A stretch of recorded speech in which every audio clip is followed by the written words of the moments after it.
beberapa hari lalu yang kita melaksanakan ibadah Ramadan adalah ibadah yang diterima oleh Allah Subhanahu wa taala. Sehingga kita bisa meraih ketakwaan insyaallah. Salam salam semoga senantiasa dicurahkan pada diri kita Nabi Muhammad SAW, pada keluarganya, para sahabatnya, dan semoga pada kita semua para pengikutnya hingga zaman nanti. Bapak, Ibu, dan sahabat yang dirahmati Allah, masih bicara soal iman. Ketika bicara iman maka berarti bicara tauhid. Tauhid artinya hanya mengesahkan Allah. Mengesahkan itu artinya hanya satu Allah itu, tidak ada duanya. Tidak ada Tuhan-Tuhan lain kecuali Allah yang kita sembah. Nah, ini dasar dari keimanan. Dan ketika iman tanpa dasar itu, maka dia tertolak. Ketika iman bercampur dengan kemusyrikan, artinya kita menyembah Tuhan yang lain yang kita ciptakan, maka berarti iman kita rapuh. Mungkin tidak hancur sekaligus, tapi dia rapuh. Kalau kita segera tidak perbaiki, maka dia segera hancur. Ketika iman hancur, maka habislah sudah. Ya, nilai kemanusiaan kita pun jadi jatuh. Karena Allah mengatakan, laqad khalaqnal insana fi ahsani taqwim, tsumma radadnahu asfala safilin. Ya, illal ladzina amanu. Padahal Allah sudah ciptakan kita sebagai makhluk yang terbaik, terindah. Ya. Satu-satunya makhluk di muka bumi ini yang bisa menciptakan peradaban karena akal pikiran yang diberikan oleh Allah Subhanahu wa taala. Tapi ketika kemudian perilaku kita tidak berdasarkan kepada tauhid, kepada akidah yang benar, ya, maka kemudian nilai kemanusiaan kita pun runtuh. Ya. Nilai kemanusiaan kita itu drop, merosot, ya, sampai dikatakan asfala safilin. Ya. Asfala safilin itu artinya aspal yang di bawah aspal lagi. Aspal ini jalanan nih. Aspal di bawah aspal lagi, artinya sangat rendah nilai kemanusiaan kita. Dan mungkin pada tahap itu tidak lagi disebut sebagai manusia, tapi disebutnya kal an'am balhum adallu, seperti binatang ternak, bahkan lebih hina lagi. Ya, an'am itu binatang ternak, kambing, kerbau, sapi, ya, ayam.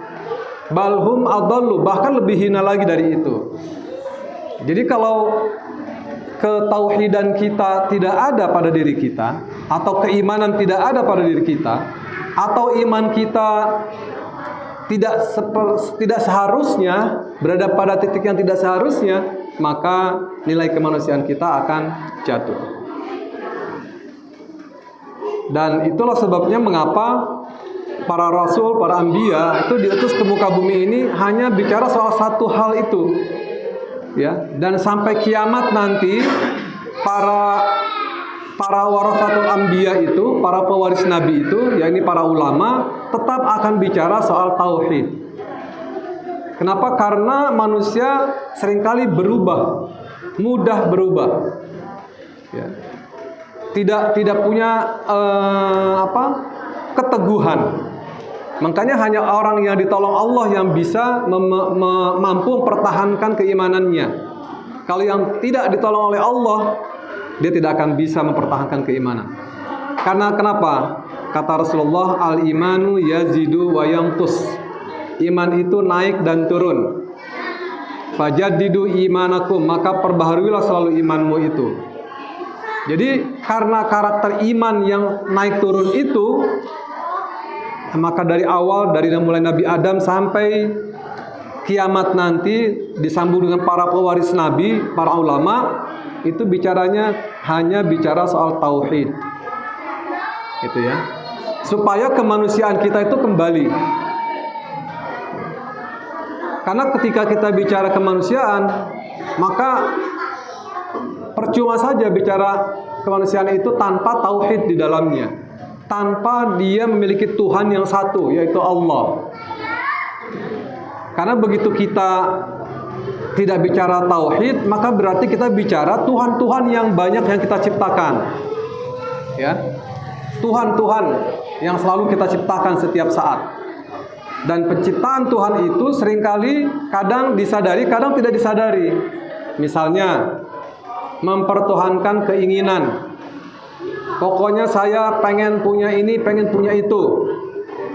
Dan apapun yang untuk mencapai itu akan saya lakukan. Maka diteroboslah hal-hal yang diharamkan.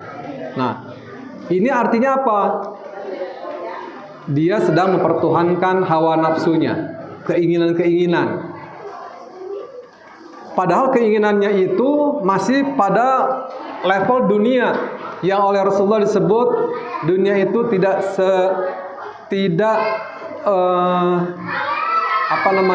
tidak bernilai, ya, tidak lebih bernilai dari selembar sayap nyamuk. Bahkan dalam hadis ini dikatakan seperti bangkai. Dunia ini seperti bangkai. Jadi kalau kita mengejar dunia dengan mengorbankan tauhid kita, itu alangkah naifnya kita dan alangkah hinanya. Ya, sampai mengorbankan akidah, mengorbankan sholat kita misalnya, mengorbankan puasa kita demi untuk mendapatkan dunia yang tidak seberapa itu, yang tidak ada nilainya bagi orang beriman di mata Allah, ya. Maka itu kenapa orang-orang kafir diberikan dunia ini dengan segala isinya? Karena bagi Allah dia memberikan bangkai kepada mereka. Gitu. Tapi bukan berarti kemudian kita lalu abai tentang keduniaan ini, bukan.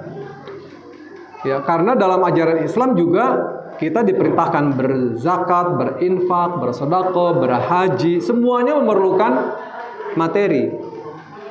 Jadi ketika kita mendapatkan materi, maka materi itu, kekayaan yang kita miliki itu untuk ibadah kita kepada Allah, bukan untuk semata-mata memenuhi keinginan-keinginan kita. Nah, supaya nilai kemanusiaan kita naik. Maka oleh karenanya ketika Rasulullah mengatakan fajaddidu imanakum, bagaimana kita memperbaharui keimanan kita ketika iman kita sedang drop? Datangilah ulama, datangilah para kiai, datangilah para guru yang bisa memberikan pencerahan kepada kita. Datangilah teman-teman yang memiliki iman yang kita kenal dia seorang yang soleh. Jadi masuk pada lingkungan yang membentuk kita, yang membantu kita kembali memperoleh keimanan kita.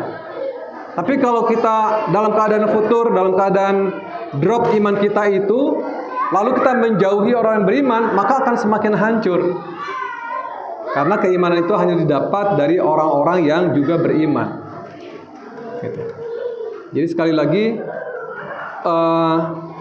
di Ramadan ini cobalah berusaha oleh kita menciptakan lingkungan yang mendorong kita atau membantu kita untuk terus beriman pada posisinya yang benar. Jangan kita kemudian terbawa arus, karena yang namanya arus kemaksiatan, arus kedurhakaan, arus itu arusnya besar, ya. Arus kebenaran itu hanya sedikit.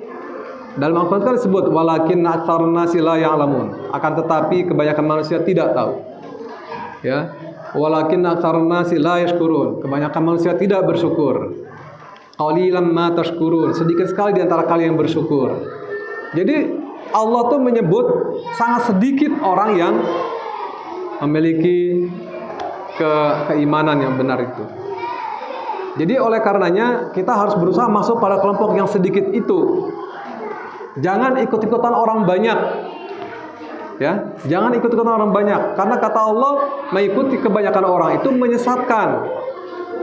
Karena cenderung orang itu akan membawa kepada keburukan.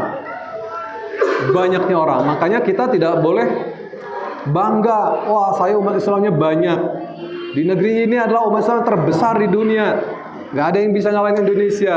Tapi kualitasnya bagaimana? Seperti buih, kata Rasulullah. Kata Rasulullah sudah diingatkan di awal itu, nanti akan ada zaman di mana umat Islam diperebutkan oleh orang-orang yang bukan Islam, seperti serigala memperebutkan makanan di sebuah tampak. Gitu. Berebut, ditarik sana tarik sini oleh para serigala itu, ya orang-orang kafir. Nah kemudian kata sahabat, apakah waktu itu jumlah kita sedikit? Tidak, justru lagi banyak-banyaknya kamu jumlahmu itu, tetapi kualitasnya tidak ada, sangat sedikit. Sampai dikatakan, kenapa begitu sedikit kualitasnya? Karena mereka punya penyakit wahan. Ya, apa itu wahan? Hubbud dunya wa karahiyatul maut. Terlalu cinta dunia, kemudian takut mati. Dia orang kalau sudah terlalu cinta dunia, pasti takut mati.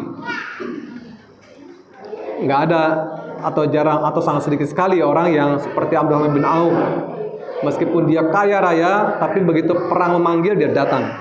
Dia tinggalkan semua harta benda. Ya. Ada seorang ulama yang luar biasa kedudukan keilmuannya. Begitu dipanggil jihad, dia langsung pergi ke medan jihad. Jadi antara keimanannya dengan apapun yang Allah perintahkan tuh nyambung, selalu disambung, selalu tersambungkan.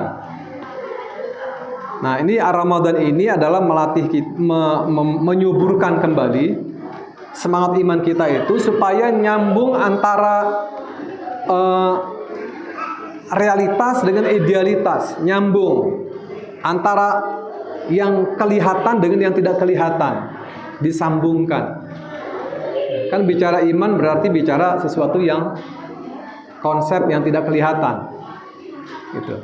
Dan itu bagaimana kita kelopkan tuh antara iman dengan kehidupan kita sekarang ini. Al-Quran sudah membuat itu semua. Jadi sangat mudah sebenarnya bagi kita untuk mempraktekkan iman ini, karena kita sudah punya guidance, punya petunjuknya, punya buku pintar yaitu Al-Quran.